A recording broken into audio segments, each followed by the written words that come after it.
Ladies and gentlemen, thank you once again for tuning in and joining us live in progress for another Monday Night Raw. As you can see, we are opening the show with the arrival of the Swiss Superman, Cesaro. Cesaro in recent weeks has been having his fair share of troubles with his former tag team partner, Sheamus. And it looks like he's got something on his mind here tonight. Cesaro is not dressed to compete. He doesn't have any matches scheduled, so let's hear what he has to say here tonight.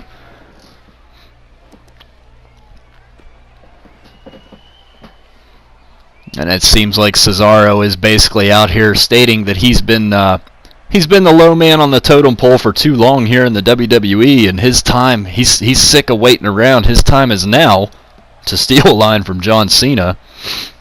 And he's not wanting to wait around anymore, and he's trying to climb that ladder of success, but telling the WWE Universe, despite what you may think of him, he's really actually a decent guy. He just goes in there and he works hard, he does what he needs to do, and again, somebody backstage is giving him a little bit of disrespect, and I'm sure he's alluding to Sheamus there, who, again, these guys have been having trouble keeping their hands off each other the last few weeks. We've seen them fight all over the arenas. We've seen them put through each other. We've seen each other put through car windows, car doors. I mean, a lot of blood's been spilled in the last few weeks here.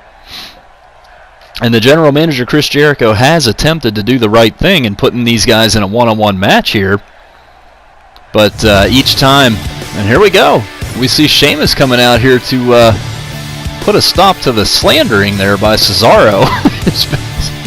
I was just saying, we've seen these guys try to have a few one-on-one matches, but the match just, for whatever reason, it either just doesn't get started, or it spills to the outside, and they fight all over the arena all night long, or they go to the hotel and fight, or, I mean, these guys, this is a serious situation of competitiveness here. Their entire team was built on, I'm better than you, anything you can do, I can do better, and neither one of these two guys can back down from the other. But again, here we go. Like I said, Cesaro's out here kind of calling Sheamus out, and Sheamus, not one to ever be a coward. He answers the bell. Basically trash talking the WWE Universe. Sheamus says he doesn't care about them, and Cesaro's telling him to get to the point.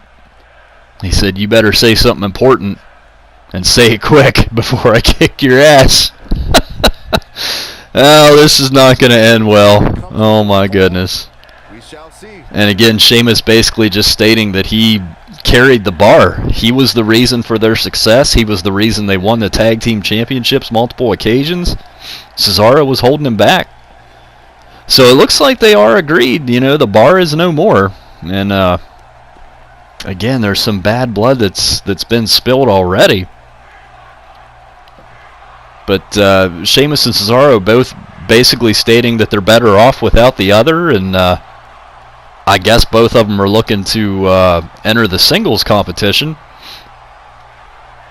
And it seems like, these two guys are going to have a match at WrestleMania, and Chris Jericho has stated that it's a loser leaves Raw match. So one way or another, there has to be a winner at that match at WrestleMania, where the winner will be automatically have his contract for Raw automatically renewed. The loser is gone. He can go to SmackDown, he can go to Ring of Honor, he can go to New Japan, whatever you want, but it seems like one of these guys will not be with us, as WrestleMania is Sunday night, so either way. Oh my God! Sheamus with a low blow on Cesaro. Man, that boot was south of the border for sure. It looks like it took the air out of Cesaro, to say the least. And these guys, they're not pulling any punches. They're not holding anything back. And Sheamus, here we go. This is going to start another, another brawl here that could potentially last all night long, into the evening, into the early morning hours. You never know with these guys. Sheamus, looks like Cesaro is still feeling the effects of that kick. And I gotta say, that was low. That was right between the sticks there. Cesaro's trying to get out there and catch his breath. I'm sure he's still feeling the pain. He's looking like he's trying to fight back. He's going to slam Sheamus But again, nothing left in the gas tank after a shot like that. Oh, and Sheamus just chucks Cesaro up against the rail. And Chris Jericho's on the Titantron. And Chris Jericho is stating that they will have a match Sunday night. The loser leaves town. And it will be a Falls Count Anywhere, no holds barred match. What a huge, huge announcement from Chris Jericho. Sunday night at WrestleMania. Don't forget to join us. Hit that like and subscribe so you can watch for free. Cesaro will be taking on his former tag team partner Sheamus, not only in a no disqualification, no holds barred match, but it's also going to be a Falls Count Anywhere. So as we've seen in recent weeks, these guys, literally the ring cannot contain the bar's hatred for each other. And I guess I should stop saying the bar. That might be the last time you ever hear me say that. Sadly enough, I was a fan. But again, I mean, we have seen the ring. It really, the arena can't contain these guys. They've fought out in the parking lot and locker rooms and hotels. I mean, these guys, they better call in the SWAT team. That's all I'm saying, because these guys are going to... One of them is not going to be walking out of WrestleMania. I just have a feeling, you know. But anyway, on to the next piece of business as we see New Day dancing their way out to the ring here. And this is going to be a one-on-one match. We have Big E scheduled to go up against Lars Sullivan. And if you've joined us in recent weeks, you did see the New Day took on the Gentleman's Club a few weeks ago. So I don't know if these guys are maybe getting familiar with each other a little bit. And, you know, familiarity breeds contempt, but it also could breed hatred. So, I mean, the Gentleman's Club, again, they're on the rise. They think that they're looked at as bottom feeders, but that is not the case. These guys have had some impressive matches against the Shield. They also hold some impressive victories here in the WWE since they've been established, you know. And again, having the Freak on their side since Lars Sullivan's joined the Gentleman's Club, I have to say they're a legitimate force to be reckoned with here on Monday Night Raw. But here we see Big E taking Lars Sullivan over to a nice headlock and a punch to the face there of the big guy. But Lars with an impressive counter to look like a spine buster into a DDT. And this monster, oh, we got two monsters in the ring here. This looks like this is two prehistoric cavemen, two dinosaurs going at it here. The Earth's going to shake here tonight. Oh my God, Lars Sullivan, speaking of the Earth, oh my God. Speaking of the Earth shaking, Lars Sullivan somehow just tossed Big E damn near across the ring and followed it up with a clothesline. And again, it would be an understatement to say Big E is a big guy. I mean, this guy is as big as they come. If you've never seen him in real life, get your ass out to a live show, because he's one of the spectacles for sure. But in there against Lars Sullivan, someone of similar size, Big E has his hands full here tonight. Lars whips Big E into the corner with authority, but Big E with a beautiful counter, not letting Lars gain the advantage here. Seems like so far in this match, we may still be in the feeling out process, but it seems like anytime that one of these guys starts to get an advantage, the other, just like that, is able to counter it and come back with a move of his own. So we are seeing, man, some heavy, heavy right hands. Those must be like stones on the face there. But we are seeing two evenly matched competitors in the ring here tonight. And of course you see Kofi Kingston and Xavier Woods on, you know, in the corner of Big E, and the Gentleman's Club over there. Lars Sullivan gets to get up close and personal with his buddies there as he's tossed over the top rope. Heading back in the ring now. Nice snake eyes off the rope. Catches Big E off guard. And don't think that Lars Sullivan is just a brainless big guy that gets in there and beats you to death. He's a thinker. I've seen some innovative shit from Lars Sullivan, and he's one of the most dangerous guys on Raw. I gotta say, as packed and stacked as the Raw roster is, Lars Sullivan, for my money, you can put him up at the top as one of the most dangerous guys we have here on Monday Night Raw. And again, with the guidance, the brains of Aiden English behind him, and Jack Gallagher, just the most unorthodox lightweight I've ever seen in my life. Lars is going for a quick pin here, and he's got a 2 count. Surprisingly enough, Lars Sullivan was able to get Big E down for 2 already here. Every move that Lars inflicts is just maximum damage. Big E's fighting out of it with some big hands of his own. And he locks him in a beautiful, beautiful belly-to-belly. Big E had his nice run down in NXT for a while when he was down there. He was NXT champion for a long time and more than impressed me. Since joining the roster, he's found a lot of his success there with the New Day, but I think Big E could stand out on his own. You know, he's got his buddies there and everything, but we don't see a whole lot of singles competitive action from Big E anymore these days, and I'm a fan. I'm a fan of Big E in the ring by himself. You know, no disrespect to New Day, but I'd like to see more out of Big E. Oh, beautiful jawbreaker there. Nice counter by Lars Sullivan. Again, it's not a traditional counter from a big man, as is that. Big E able to slip out of a Lars Sullivan. Looked like it could have been a power bomb.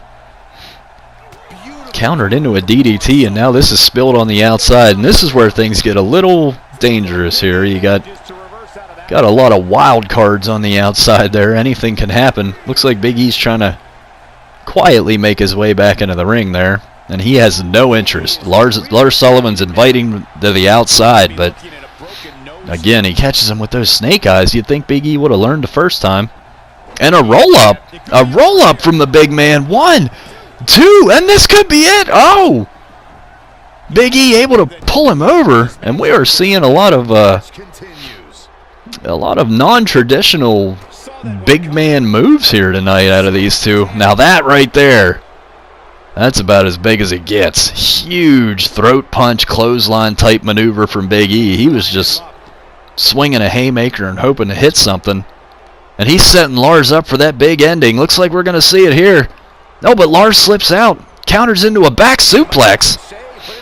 What a beautiful counter by Lars Sullivan.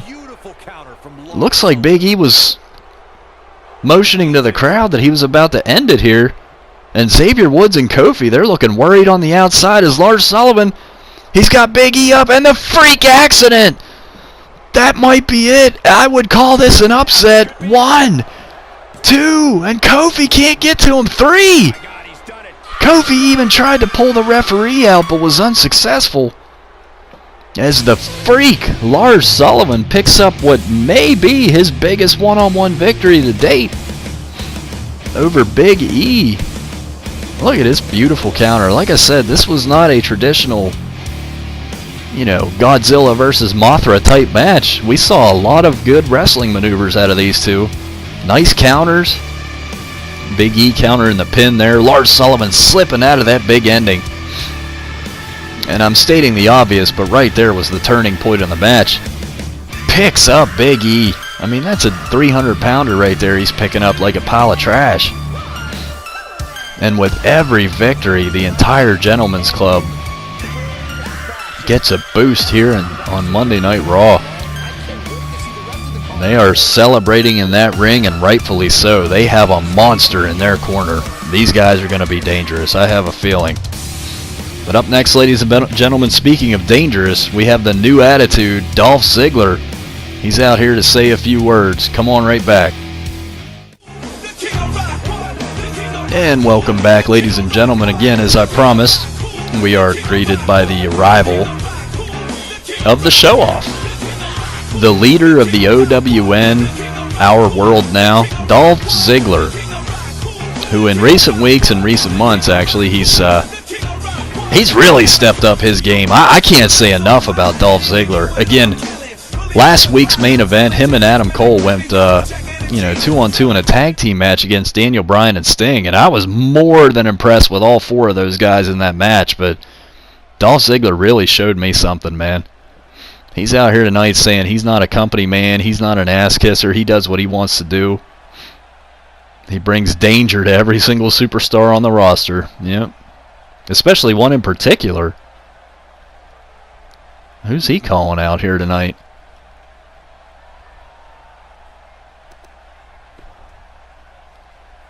One lucky superstar is going to have an opportunity to face him at WrestleMania. This superstar has no chance of winning, but it's Dolph Ziggler's job to entertain the common folk and put on a hell of a show, which is what he does. Holy crap! I don't know if this is who Dolph Ziggler was referring to, but God, what a hell of a surprise here at Anaheim. The Heartbreak Kid, Shawn Michaels, and that's where this all started. This is the guy who challenged HBK to challenged Ziggler to step up his game, start putting up or shut up, which really lit a fire in Dolph Ziggler and sparked that bad attitude he's got now.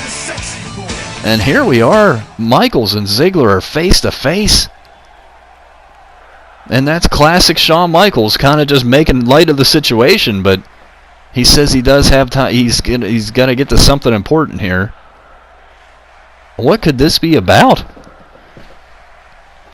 Shawn Michaels personally challenged Dolph Ziggler to step up his game, which, like I said, it sparked a whole revolution, sparked a whole change in Dolph Ziggler's mentality and attitude. And Dolph Ziggler standing right up to Shawn Michaels. What is this? What is going on here? Dolph Ziggler says he doesn't care about the WWE Universe. He doesn't care what Shawn Michaels is out here to say. Shawn Michaels wants to give the WWE Universe what they want. Is Shawn Michaels proposing a match with Dolph Ziggler? There's no way. Shawn Michaels has retired, and he has swore that he would never wrestle again. But this, I mean, I could see that. This could be an exception. Again, Dolph Ziggler's kind of been emulating and, for lack of a better word, ripping Shawn Michaels off for the last few years. There you go. Dolph Ziggler, I don't even have a crap to give about the WWE Universe. that's it. Ziggler's kind of taken on this more, some people might see it as selfish or bad attitude, but it could also be construed as Dolph Ziggler's a lot more focused. He's focused on himself. He's concentrating on Dolph Ziggler, you know, which is leading to some victories here. Shawn Michaels is saying you don't have what it takes to succeed. You don't have the grit or tenacity to be a WWE champion like Shawn Michaels was, one of the greatest of all time. And again, Dolph Ziggler has kind of formed his entire persona and career after Shawn Michaels. HBK is getting a little heated here, saying Dolph Ziggler sickens him, calling him a cancer on the business. You're a parasite that's ruining this company. And Shawn Michaels, it's up to me to stop you before you bleed it dry. So it sounds like Shawn Michaels is, I mean, he's throwing around some fighting words. He hasn't actually issued a challenge. And there you go. Dolph Ziggler says clearly you're looking for a fight. If it's a match you're looking for, all you got to do is get back there and tell your buddy, and I'll be ready. Referring to Triple H, of course. Shawn Michaels and Triple H ruled DX for years, and I don't know if you caught that or not, but Dolph Ziggler was coming out here to one of D-Generation X's old theme songs. You seem to think I have a leash on me, but you're mistaken. Be careful. The next time you decide to go barking, make sure you... So it sounds like Shawn Michaels and Dolph Ziggler possibly are having a match. We'll have to get more word on that. Michaels leaving the ring now, but up next, as you can see, we'll have Breezango against the Tag Team Champions in action. We'll be right back.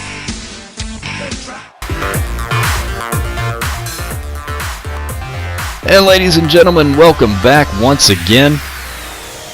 As we went off the air, or as we took our commercial break there, you saw Shawn Michaels and Dolph Ziggler having a few words and kind of insinuating that each one wants to fight the other.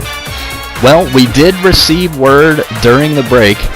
General Manager Chris Jericho has proposed a contract to have a match at WrestleMania. So that's some big news there. Chris Jericho's putting the wheels in motion, and he's been a hell of a general manager. I got to say that on a side note. He's been one of the best general managers Raw's ever had, but he's, like I said, he's got the wheels in motion here, and it sounds like we may see Shawn Michaels come out of retirement for one night only on Sunday to take down his little unwanted protege there in Dolph Ziggler. That could be a hell of a match if it gets signed and if it all gets delivered. I mean, we're only what, 6 days away from Mania here, so that's not a whole lot of time, but I think it is enough time to get a contract signed. But anyway, speaking of power and glory here, you got tag team champions, the family, making their way out here, and these guys, again, if you look up the word dominant in Webster's dictionary, you will see a picture of Matt Morgan and Rusev.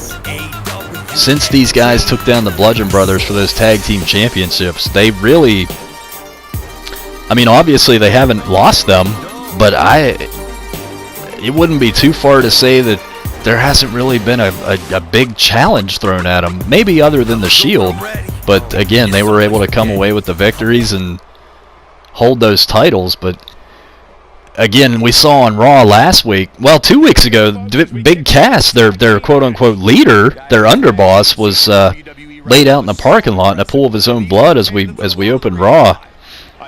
And last week we did see Matt Morgan and Rusev getting down to business. They opened the show. They were holding the show hostage, calling out whoever was responsible. They didn't care. They just wanted them out here. And we saw the arrival of the Alpha Elites, which I'm still not sure what the hell that's about, but I assume that Jason Jordan and Roderick Strong are the ones that took out Big Cass. But they answered the bell either way. They made their intentions clear with the family, as we saw them attack Rusev and Matt Morgan and lift those tag team championships above their heads, you know. So it looks like the Alpha Elites want a match, and maybe we can get that match set up for WrestleMania as well. I mean, I'm kind of shocked at that. Again, I mean, Jason Jordan and Roderick Strong, they're known to be the consummate professionals and the good guys and always making the right decisions and pleasing the fans and real stand-up role model type guys, but maybe they're tired of that. We haven't heard from them since. We haven't seen or heard from them since. They came out and thrashed the family, and then that was about it. Rusev with a nice move to knock both members of Fandango off the ring there. And again, you're seeing nothing but dominance here. Matt Morgan was able to just unanimously destroy Tyler Breeze, and now he's in the ring to systematically pick apart Fandango. What a hell of a spinning neckbreaker move, and a elbow drop. Elbow drop from a 7-footer, 300-plus pounder. That could break a rib. You never know. Fandango's a tough guy, though. These guys, Breezango doesn't get enough credit, in my opinion. These guys are two talented wrestlers, you know, and they have a lot of, seems like they got their focus on a lot of other things, like their looks and their fashion and being a model and selfies and God only knows what. But if these guys can start focusing on wrestling, I wouldn't be surprised to see them have a little bit of success here. You see Tyler Breeze is able to fly around the ring, and he's got the big man down. As Rusev's trying to get in the ring there, but he's being held at bay by the referee. Now here's where it kind of gets tricky. Oh! Man, Tyler Breeze just ran into a wall, and the referee he got caught up in the middle of it a little bit there. Tyler Breeze turns it around. Nice counter. Short arm DDT, it looked like. Matt Morgan with a huge uppercut. Oh! And even the smallest jab from this guy feels like a haymaker from Mike Tyson. And Morgan setting him up. Rusev with a big leg drop off the top. That was a nice double team move. And we've seen the War Raiders actually put people away with that. But I guess the family hasn't perfected the move. Oh, a hell of a kick across the frickin' nose there of Tyler Breeze. And he's not going to be happy about Rusev maybe possibly trying to mess up his face. Ruin not only his wrestling career, but his modeling career. Fandango gets a nice shot in there. It looks like Rusev was going after him, and that's about all you're going to see from Fandango. It's Rusev Rusev shifts his focus back to Tyler Breeze, and man, just ran through him like a truck. It's like a banana getting hit with a frickin' freight train. No chance, man. Rusev is in full control, and again, I don't know who can really pose a challenge. I'm not taking anything away from the Alpha Elites. You know, a win over the family from the Alpha Elites wouldn't surprise me 100%, but there is no one else on Raw here that really has stepped up to the family or posed any type of threat. And here you go. Rusev locks on the accolade to Tyler Breeze, and I don't care who you are, you're tapping out from that move. Oh, he's breaking his back. Let go of the damn hold, Rusev. Jeez. He tapped out 10 seconds ago. Well, the family wins in more than impressive fashion here, and Rusev with a little bit of an exclamation point on the match. Again, just exerting the dominance. Making it known that they are the tag team champions for a reason. Huge super kick to the back of Tyler Breeze's head, and that's going to set up the accolade. And again, I don't care who you are, and any man on this roster would be wise to tap out to that move. But ladies and gentlemen, it looks like the Alpha Elites are going to have their hands full with the tag team champions at WrestleMania. Be sure to join us for part 2. We're going to take a quick break, but again, join us for part 2. We'll be right back.